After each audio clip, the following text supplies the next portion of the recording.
Okay, well, good morning. All are welcome to stay for the Bible study, but we're going to get started on our study, Christianity in Global Context. Please grab a cup of coffee, something to munch on. Got all sorts of sweet goodies over there, so please get what you need, and then we are going to continue our study.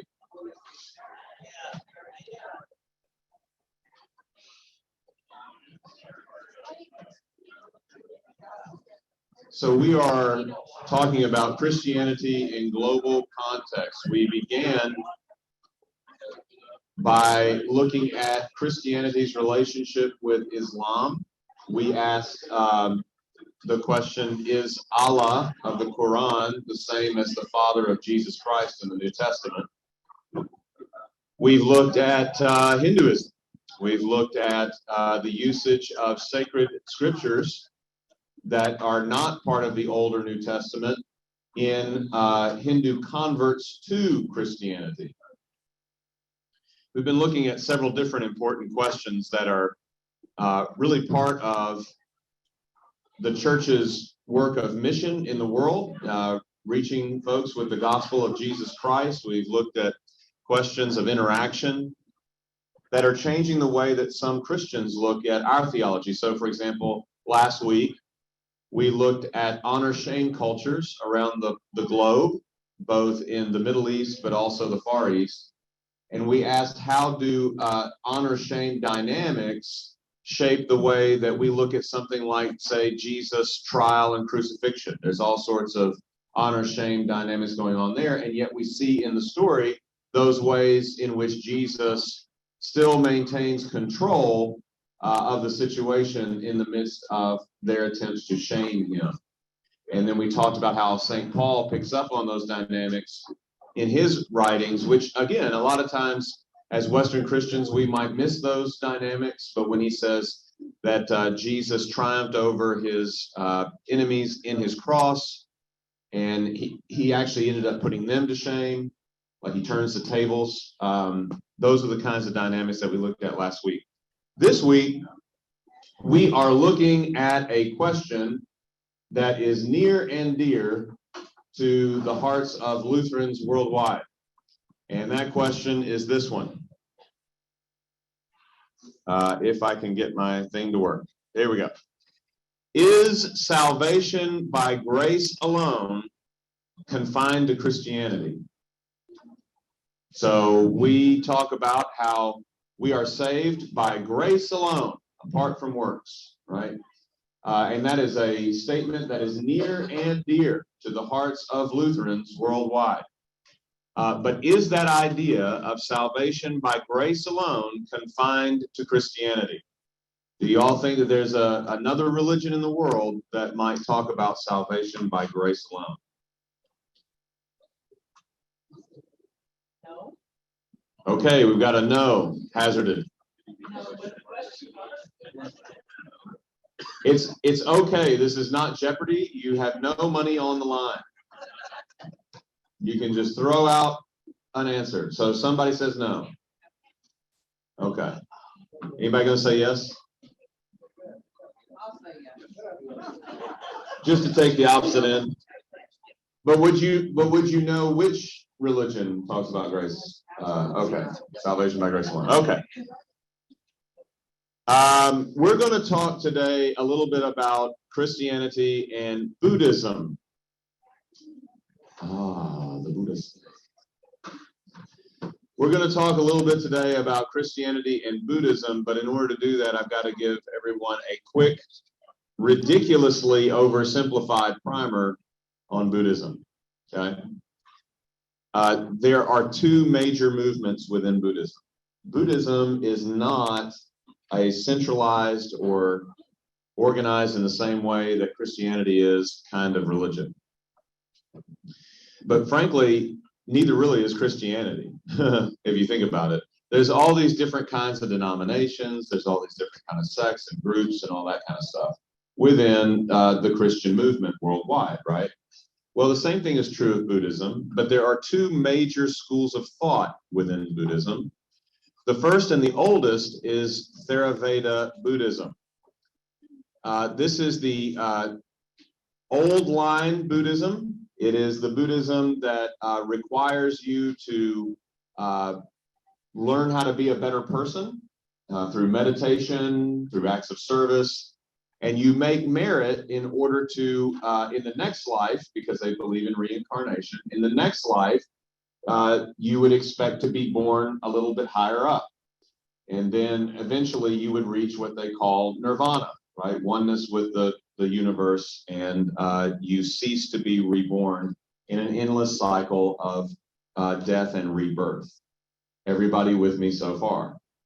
This was the kind of Buddhism that is practiced in Thailand. So I've talked to you all a few times about my time living in the country of Thailand. Thailand practices Theravada Buddhism, that old line Buddhism that is works righteousness, if you were to put it into Christian speak. Okay? There is a relatively newer form. I mean, it's not new, but a relatively newer form called Mahayana Buddhism. Mahayana Buddhism believes that there is that you have the ability to receive merit that you did not earn from entities that they refer to as Bodhisattvas. Okay? So in your cycle of death and rebirth, eventually, hopefully reaching nirvana, you both work for your own merit that you earn through your good works, but you may also meditate or pray to bodhisattvas who are really super enlightened beings who are delaying their own Buddhahood. I'm not just making up words now. They're delaying becoming a full-blown Buddha themselves. Because Buddha isn't a name, it's a title like Christ. It just means enlightened one.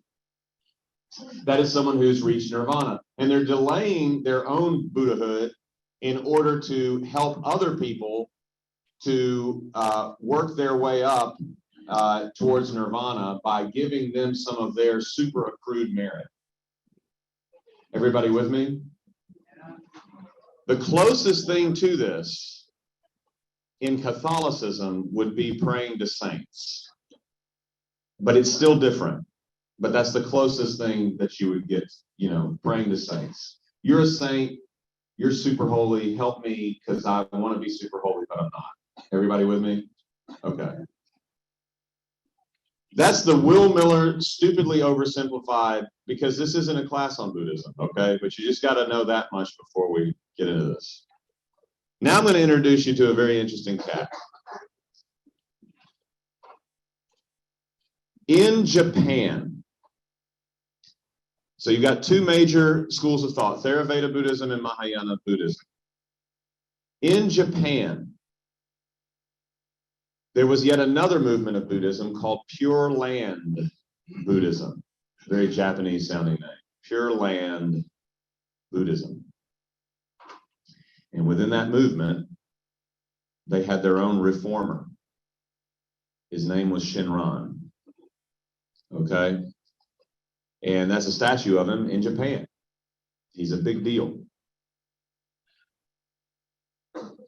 He's the biggest deal that many Westerners have not heard of. He was a reformer within Pure Land Buddhism in Japan. When I say he was a reformer, what do we mean? Good, I'm glad you asked. I'm going to tell you. He denied personal merit acquisition in favor of grace as merit conferred by the compassionate Amida Buddha. So in other words, he denied that human beings can, in this age, accrue merit for themselves. And that the only merit that they can accrue is merit that must be conferred as a gift of grace.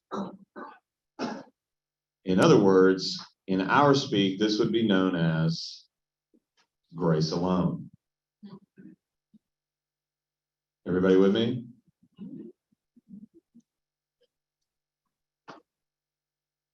He was a very controversial figure in Japanese religion, and that should not surprise Lutherans at all, because people who advocate for grace alone might tick some people off in society.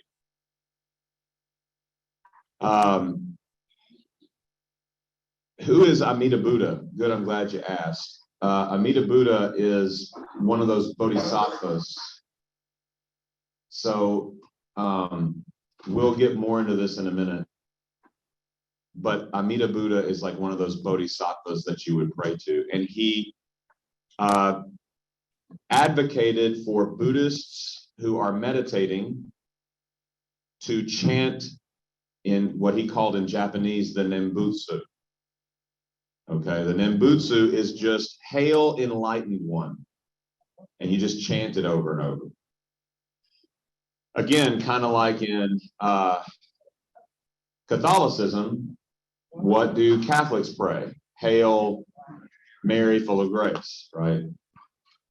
And then there's a whole prayer that goes with it, but it's shortened in Pure Land Buddhism in Japan. He advocated for people to meditate on the phrase, Hail Enlightened One, meaning the Amida Buddha, and this bodhisattva would grant you his superabundance of grace as a free and unmerited gift. Grace. Everybody with me so far?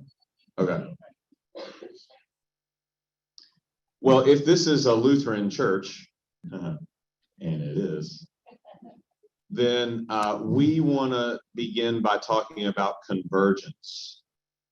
Luther and Shinran. By convergence, I mean there's some really odd coincidences about both of these men, their lives and their careers. Let me start, and let's see how weird you think this is, the coincidences. Both Luther and Shinran lived roughly 1,500 years after their respective religions were founded. So 1517, the 95 Theses, right? That's 1,500 years after the start of the Christian church movement. And that's when he became a reformer. Shinran, similarly, 1,500 years into Pure Land Buddhism, that's when he becomes a reformer for his movement. Okay. Both studied for the priesthood, and both were in their own day, by their own peers, recognized as brilliant thinkers. Both of them became deeply conscious of their own sinfulness and depravity to the point of utter despair. Now, we are, many of us as Lutherans are very familiar with that story of Luther. He would spend hours in confession, right, to the point to where his father confessor said, go home and don't come back until you've got something remotely interesting to confess, right? But he was completely aware of his own depravity and sinfulness, and eventually came to this teaching that he believed as he read Romans, that it says salvation by grace alone, through faith alone, right? Romans, Ephesians, those kinds of letters from Paul. Shinran was a very dedicated Buddhist who, again, like Luther, studied for the priesthood, but also became completely conscious of his own depravity and his inability to live up to the standards of good works of Buddhism. And that's when he began teaching unmerited grace. Okay? Both realized the insufficiency of any amount of human effort in achieving salvation. Now, that's the part. They both came to teach that human beings are completely unable to achieve anything concerning their own salvation, but that it has to be completely conferred and given to them. Okay? Anybody think this is weird yet? I think it's super weird that these guys have that many similarities. Yeah, Rick? I guess just trying to reconcile that in terms of Buddhism and that they got multiple deities, right? Actually, we'll get to that in a minute. Actually, they don't have any. Okay, well, that's kind of what I. Yeah, I know. It's confusing. We're gonna talk about that in a minute. Both Luther and Shinran became increasingly disturbed by abuses and distortions in the original and in the official religious doctrine of grace, which instead placed too much emphasis on the accumulation of self-justifying merit. So there were official people within the Buddhist movement in Japan who were becoming corrupt because, like any religious movement, after a while, even if you claim poverty, y'all are starting to amass some serious wealth. And they started talking about grace and merit with an overemphasis on self-justifying merit. And so both Shinran and Luther took their respective religions to task over corruption of practice, but also a corruption of the teaching. Okay? Both left the priesthood. So Luther was a priest, he left the priesthood. Shinran was a Buddhist priest, he left the priesthood. Both then immediately got married. Both Luther and Shinran got married. Both Luther and Shinran had 6 children. I mean, it's exactly the same. It's weird. It is weird. I'm telling you, it's uncanny. Both were committed to teaching and extensive writing and correspondence. Neither one of them intended to start a separate religious movement. Luther thought he was asking the Catholic Church to reform. He did not want to start a separate church body. Shinran thought he was asking Pure Land Buddhists to reform. He did not want to start a separate school of Pure Land Buddhism. Both believed that their teaching was a recapturing of past orthodoxy in orthopraxis. In other words, right teaching and right practice. Both of them saw their movement that way. And both of them did not see themselves as creating new doctrines. They saw themselves as simply recovering original doctrines. Okay? So pretty uncanny, the convergence of Luther's life and career in Shinran's. Of course, now we have to talk about discontinuity. Okay? And here's how I'm going to talk about discontinuity. In universities, comparative religion is a topic or an area of study that's got growing interest. There are more and more students who want to earn degrees in comparative religion, where you compare your one religion to another. There are people who do that really, really well. Tennant, the guy that wrote the book that I recommended to y'all from the beginning of the study, does it very, very well. But I agree with one of Tennant's criticisms of the study of comparative religion. Sometimes when people are comparing two religions, they work towards a superficial relationship between the two religions where you can act like they kind of all believe the same thing, or they kind of gloss over major differences in doctrine or something like that. Or you go to one of these conferences, I mean, you won't because you have better things to do today. But one could go to one of these academic conferences where there's people speaking on comparative religion.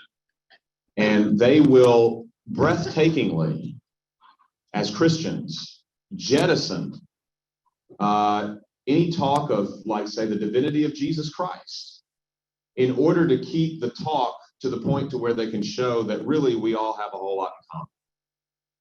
But then they'll throw Jesus under the bus, you know what I mean, in order to look like we're all getting along.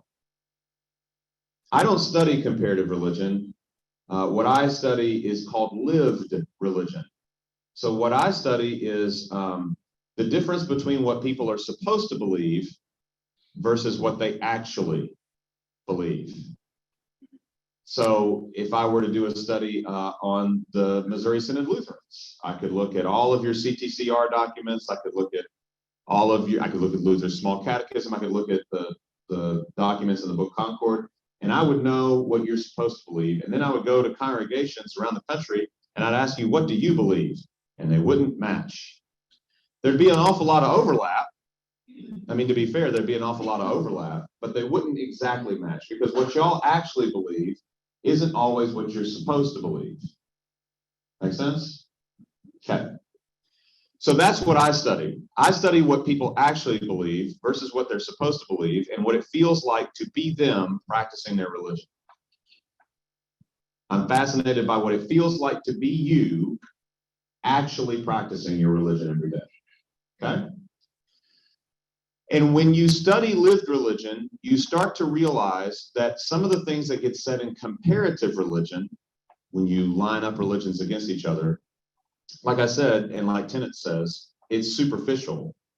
But you also start to recognize that what a certain idea or teaching means within one system cannot have a one-to-one relationship with what that same kind of idea would have in another religious system. Let me give you a concrete example. So there's a scholar from Vanderbilt University in Nashville who did a study of Spiritists.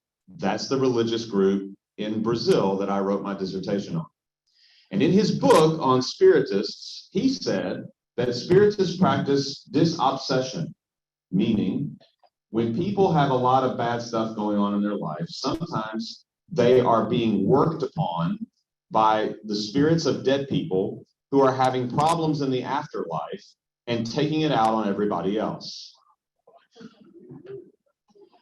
And so then the idea is a practiced medium of the Spiritist movement would then practice disobsession, meaning helping that spirit of the dead person to let go of whatever it is that they're obsessing about, and thereby releasing your life in the process.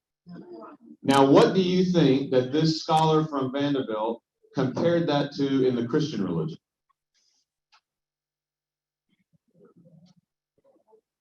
What's that? Was it like Catholic praying out purgatory? No. Think about when somebody's being acted on by a spirit who is ruining their life. Exorcism. He compared it to exorcism. But the problem with doing that, see, that's a superficial comparison. The problem with doing that is that disobsession within the Spiritist system is fundamentally different from exorcism in the Christian system. For one, we don't believe we're dealing with spirits of dead people. We believe we're dealing with spirits of demons, right? Like unclean spirits, whatever you want to say, Satan. Secondly, we're not trying to get them to stop obsessing over whatever problems they're having in the afterlife. We're telling them to leave and get out, right? So there's so in the Spiritist system, you're trying to educate the spirit of a dead person to help them. You're trying to educate that spirit. It's kind of like spiritual psychotherapy is what I call it, right? That's what I call it, spiritual psychotherapy. You're trying to help them let go of whatever it is they're obsessing about.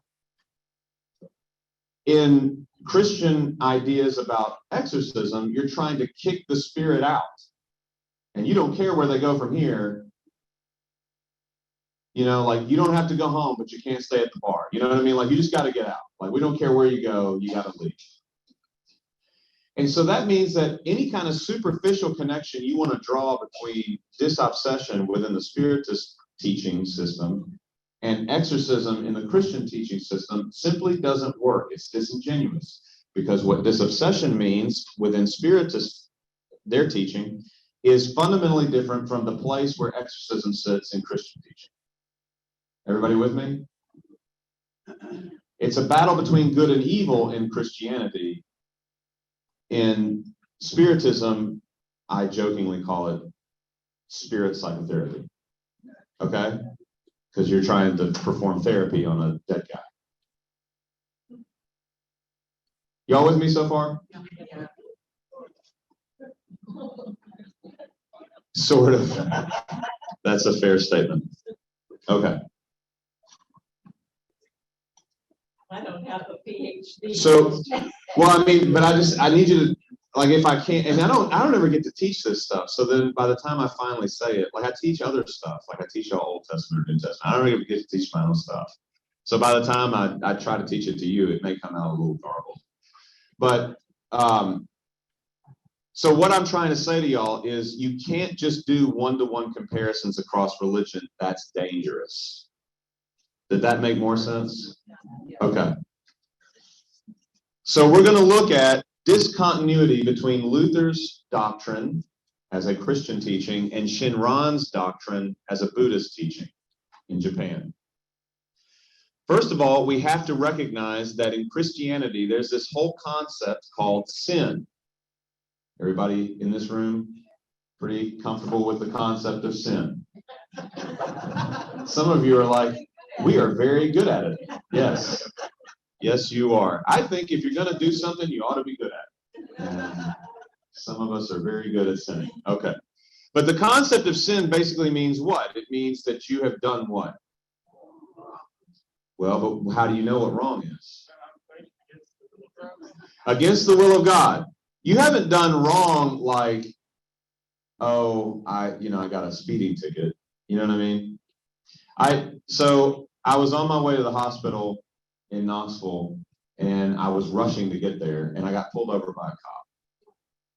And I thought, oh, this is great timing. I've got my collar on, you know? So I thought I was going to get out of it. And so I explained to the cop, I'm going to the hospital. I got a member in the hospital, so I got to get there. He's like, yeah, I mean, that's okay. I mean, I'm not telling you you're a bad person, but you are going to pay this ticket.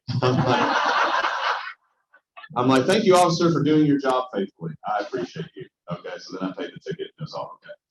But, I'm not talking about that. I'm talking about against the expressed will of God, right? So give me an example of where do we know what God's will is for us? Give me an example. Yeah, the Ten Commandments, right? That's easy. The Ten Commandments. That's how we know how God wants us to live. And so a sin is when you transgress that expressed will of God as in the law. Okay? But we're talking about the divine law. Okay?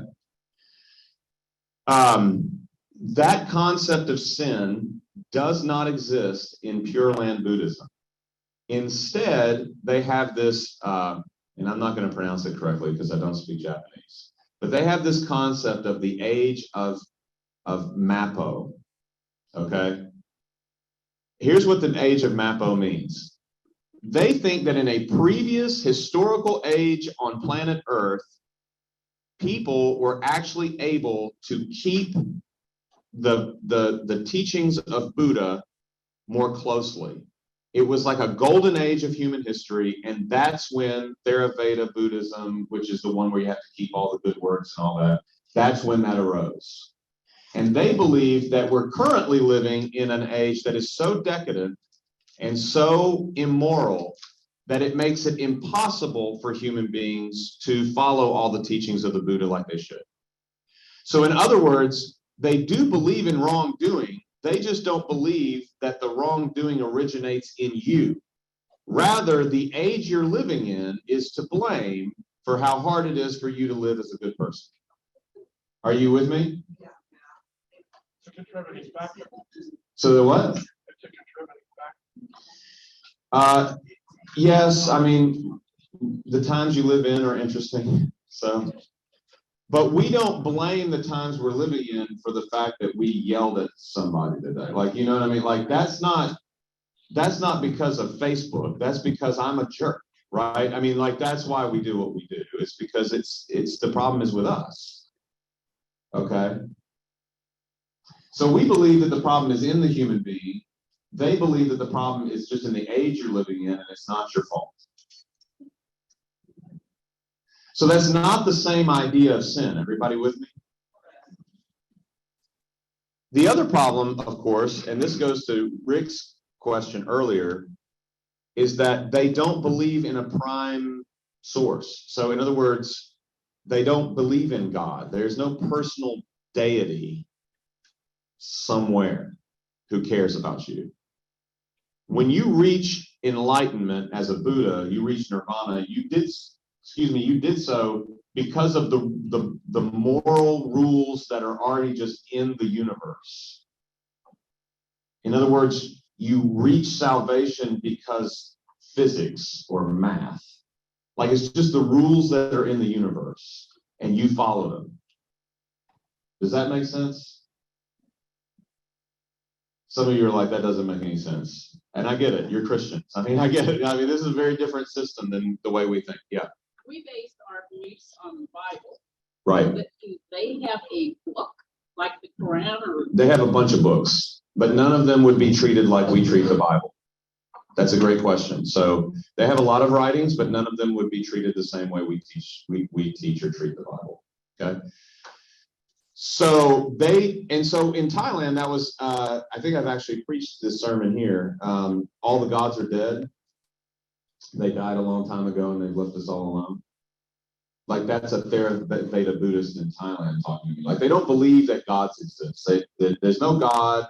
There's no gods, plural. You just follow the rules in the universe and eventually you reach enlightenment. Okay? Isn't Buddha the same for them as God? No, Buddha is not the same to them as God. Buddha is a man who became perfected over time, and you can too. Right? Do we ever have a deal for you? Okay? Yeah, Rick? This may take us down a rabbit hole, you know. How do they are there people walking around that they can identify? You're close. You're almost there. Yeah, so that's going to get us to the Bodhisattvas, which I'm going to talk about next. I know we're talking about someone else's system that we're not familiar with, so it's kind of hard. Did I see a hand, Joel? Just side note too, what's the teaching on giving? A lot of stuff seems like a great way to make a lot of money. So you have to give because it's how we make merit together. It's together. Oh, yeah, it's in there. Yeah. It's how we make merit together because you make merit together. Okay. But give to where? There's a central church.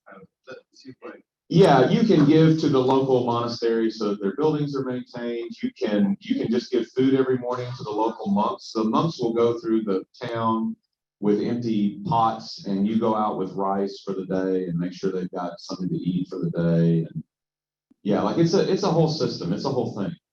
I can kind of maybe add to that, Joel. My sister-in-law is Buddhist. Mm-hmm. She's from Vietnam. Right. And when her father died, they have to pay the monks Right. to come to the house to cleanse the house. So that's another form of giving. So, and Yeah. part of the system. So, and it's one, but so I thought that was interesting. So it's a worked out system, but instead of a worked out system on paper, it's a worked out system in the culture. It's just sort of built into the culture and everybody knows what we do. And then you don't do something different than what we do around here. Okay. But then this gets us to the whole, if there's no gods, then who's this Amina Buddha guy? Well, this is again, is discontinuity. We believe in Jesus Christ, who's a dude, like demonstrably a dude. Ate fish and stuff, right? You know, like gave his mama a hug. Turned water to wine at a party once. It was off the chain. It was awesome. But demonstrably a dude who can get up on a cross and bleed and die, right? We also believe he's 100% God. He is the eternal divine Son who has taken on human flesh. But he is demonstrably a dude, like he's a guy, right? Everybody with me? Amina Buddha, who's the Bodhisattva that you're supposed to pray to, hail enlightened one, and he gives you his merit, that he's got all this extra merit to give to you in your cycle of death and rebirth, is not an actual person. He is a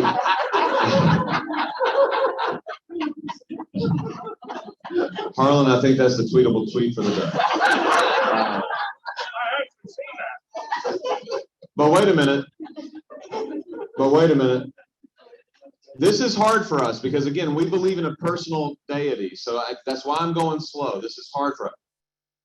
They believe that Amina Buddha is the embodiment of religious consciousness in the universe.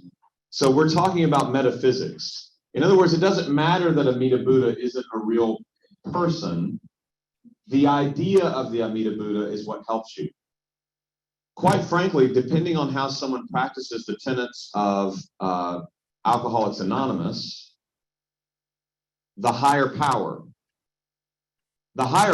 could be the doorknob for all you care. It doesn't have to be the God you grew up with in church, because a lot of people who are in the AA program they feel like they've been hurt by church. So they don't want to talk about the God of the Bible. That's what they grew up with, and now they're having troubles with substance abuse. They don't want to pray to that God, at least not right now. So what they teach you when you go into AA is your higher power, whoever that could be the doorknob for right now. But you have to have a higher power or you'll never be free of your addiction. That is a metaphysical approach to the religious consciousness, really, honestly. Now, some people in AA do believe that they're praying to the Father, Son, and Holy Spirit, triune God.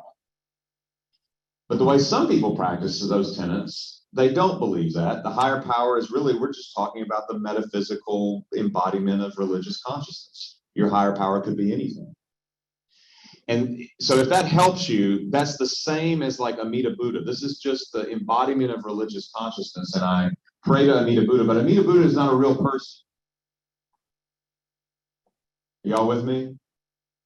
This is a huge problem if you're trying to do comparative religion and you say it's just like a one-to-one. Well, they pray to Amina Buddha, we pray to Jesus Christ. It's not the same thing. Okay?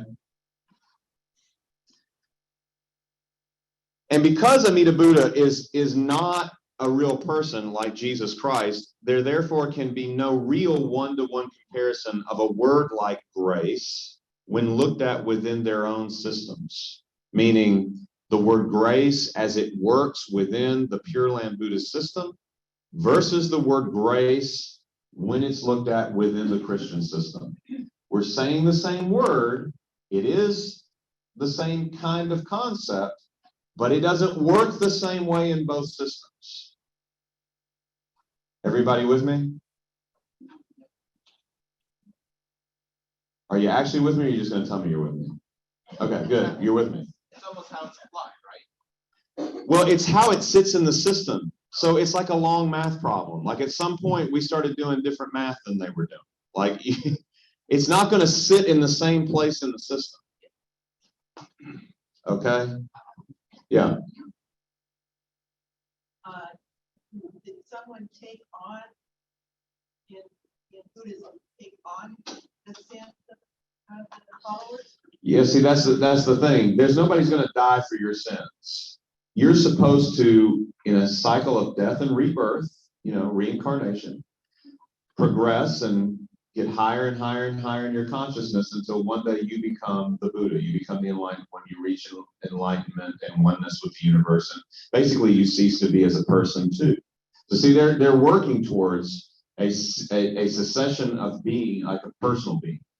You just become one with the universe, which is why it doesn't bother them to ask the Amina Buddha, who's just the embodiment of religious consciousness, to give them unmerited grace so that they can move up in the system.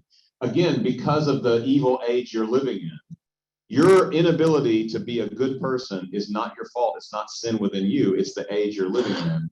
And so you're being helped out of that age. It's not your fault. Whereas in Christianity, it is your fault, so you got to have somebody take the punishment for you, right? Like it's a completely different thought system. So they do have the idea of grace, but it doesn't act the same way within their system. But if you're, I don't know, from Iowa or whatever, and you go over to Japan and they start talking to you about Pure Land Buddhism, they start talking about grace, and you don't know all this, you're thinking, oh, I remember that from Lutheran Sunday school when I was a kid. We had the idea of grace. Well, yeah, we both had the idea of grace. It doesn't function the same way, though. Okay? And to ignore those important differences, in my view, and I mean this from a scholarly standpoint, is disrespectful to the other person's religion. It's disrespectful to your own, but it's also disrespectful to the other person's religion because it means you're not getting their religion correct. You have to know how it functions for them, just like you have to know how that idea functions in your religion. You have to have enough respect to really understand each other and where the differences are and not gloss over them. Okay? So where does grace fit in world religions? Grace alone exists in Pure Land Buddhism, though as we've just shown, not in the same sense as in Christianity. So far, so good? We did not look at other groups today. We just looked at Pure Land Buddhism, but we could have looked at Bhakti Hinduism, which is a form of Hinduism. We could have looked at certain Sufi sects of Islam. So there are different sects of Islam that go by the name Sufi. And we could have looked at ideas of grace there. And of course, we did look at Pure Land Buddhism. And what's funny is when you look at these other religions, even Hinduism, even Islam, grace continues to push itself to the surface of world religions. The idea of salvation by grace continues to push itself to the surface of world religions, as in Bhakti Hinduism, Sufi Islam, and Pure Land Buddhism, even though it is not central to their original soteriology. So in other words, in Hinduism, if you want to be saved, work your way to salvation. In Islam, you want to be saved, work your way to salvation. So it's not part of their original plan of salvation. And yet, what's funny is over time, this idea of, we're not going to make it, we need grace in order to be saved, ends up pushing its way to the surface of these world religions.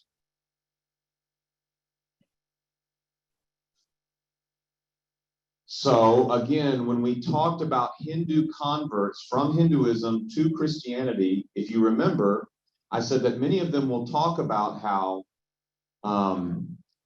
Jesus was the embodiment of everything that they were hoping for in Hinduism, and now he has arrived at the person and work of Jesus Christ. Y'all remember that whole conversation? I'm suggesting the same thing here. Because grace continues to push itself to the surface in world religions, even in religions where the basic plan of salvation was never about grace, it was about work your way to salvation. You can't seem to stop this idea of grace from surfacing in world religions because sooner or later, people kind of come to the realization, we ain't going to make it. And so what Christians hold up in our confession of the faith is that you're right, we're not going to make it. I have really good news for you.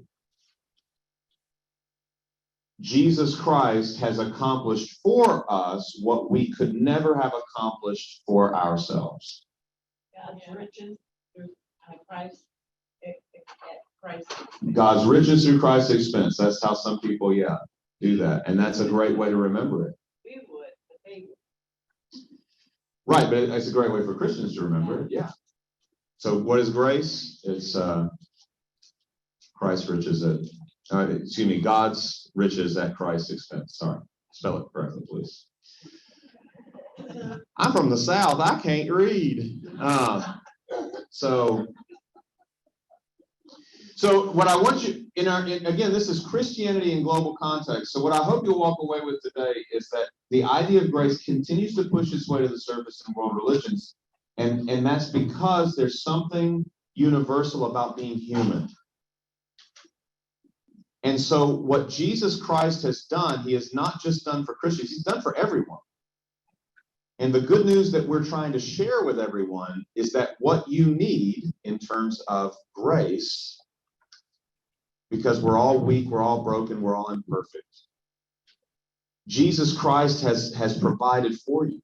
And that's good news for you. And it's good news for me too. All right? I love you. Jesus loves you. I'll see you in worship, or I'll see you next week or whenever. Thanks for joining us online at home, guys.